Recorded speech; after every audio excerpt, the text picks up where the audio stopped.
One single breath can flip your brain from panic mode into calm in under 90 seconds. That's not motivation. That's anatomy. Your nervous system has a built-in off switch, and almost nobody knows how to use it. Today, I'll show you the exact breathing controls used by monks, elite soldiers, and now explained by modern neuroscience.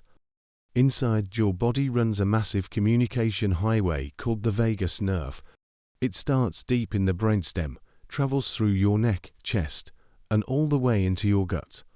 Heart rate, lungs, digestion, immune response. This single nerve connects it all. Here's the part most people get wrong. About 80% of vagus nerve fibers don't go from the brain to the body. They go from the body to the brain. Your body is constantly voting, safe or danger. Your brain just listens. Slow, diaphragmatic breathing activates stretch receptors in your lungs. Those receptors send a message up the vagus nerve. Everything's fine, no threat detected. Your brain responds instantly, shutting down fight or flight. This isn't psychology. It's raw physiology. Stanford researchers measured this. 5 minutes of controlled breathing lowered cortisol by roughly 30% and increased heart rate variability by about 40%. Measurable, repeatable, no mysticism required. Breathing fast, around 20 breaths per minute, equals anxiety. Slow it down to 6 breaths per minute, and something strange happens. Your heart rhythm and nervous system synchronize. This is called resonance breathing.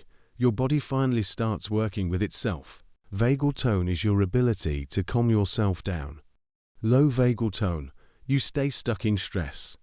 High vagal tone, you recover fast. The good news, this isn't genetic destiny. It's trainable. Ancient yogis called it pranayama, control of life energy. They didn't know the word vagus nerve. They just knew it worked. Science didn't invent this. It finally caught up. Most people are told, breathe deeper, get more oxygen. Wrong. Your blood is already 95 to 99% saturated with oxygen. Oxygen isn't the problem. Carbon dioxide is. Carbon dioxide isn't just waste gas. It's the key that unlocks oxygen delivery to your cells. Without enough carbon dioxide, oxygen stays trapped in your blood. This is known as the Bohr effect, and it changes everything. Most people have low carbon dioxide tolerance. The moment carbon dioxide rises slightly, the brain panics and screams. Breathe faster. You're dying. You're not. Air hunger isn't oxygen deprivation. It's carbon dioxide sensitivity. You don't die at 10% carbon dioxide. Not even close. Death occurs around 50%. That's a massive safety buffer, if you train your system to tolerate it. By gradually increasing carbon dioxide tolerance, you retrain your chemoreceptors. Your brain stops treating harmless chemistry as an emergency. The result is better oxygen delivery, reduced anxiety, and higher endurance. Elite athletes train this 4 years. You can see changes in weeks. Exhale normally. Hold your breath. 40 seconds is average. 60 seconds indicates strong tolerance. Under 20 seconds, you're chronically overbreathing. Here's the paradox. The less you breathe, the more oxygen your tissues receive.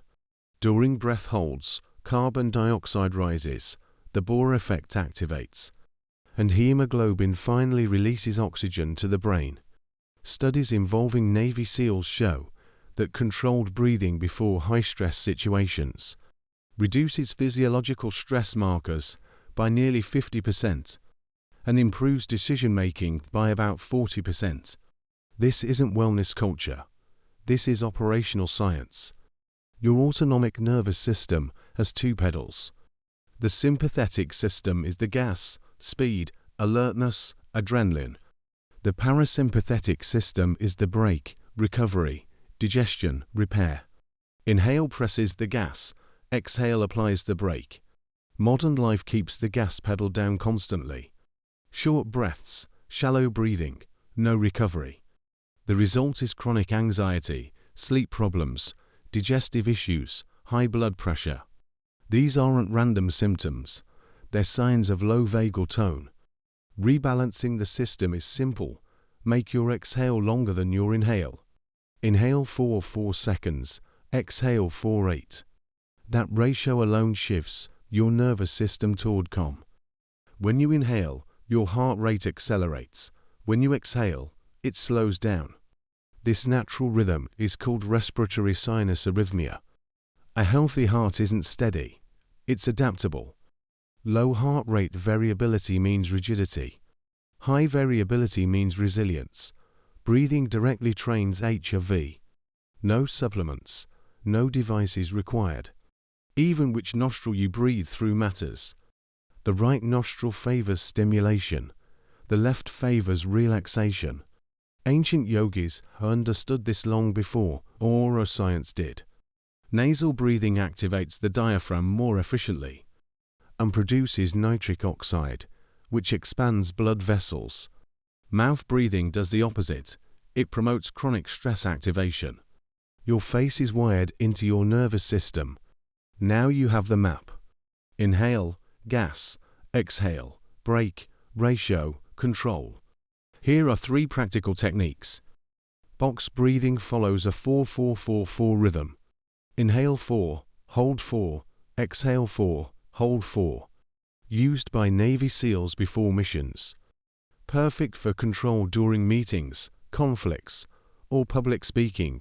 5 minutes is enough. Inhale through the nose 4-4, hold 4-7. Exhale through the mouth 4-8. Developed by Dr. Andrew Weil. This technique strongly activates the parasympathetic system. Use it for anxiety, pain, or sleep. Alternate nostril breathing. Left inhale, right exhale, right inhale, left exhale. 10 minutes balances both branches of the nervous system. Ideal before meditation or demanding days. All 3 techniques are free, no equipment. They work in under 90 seconds. Because you're not calming thoughts, you're commanding physiology. 8 weeks of daily breath training increases vagal tone by around 45%, reduces anxiety by about 60%, and improves heart rate variability by roughly 50%. Consistency beats intensity. Start with box breathing. 5 minutes in the morning, 5 minutes at night. 1 week, you'll feel the shift. 1 month, you won't recognize yourself. Breath control isn't a metaphor. It's mechanics. Control your breathing, and you control your nervous system.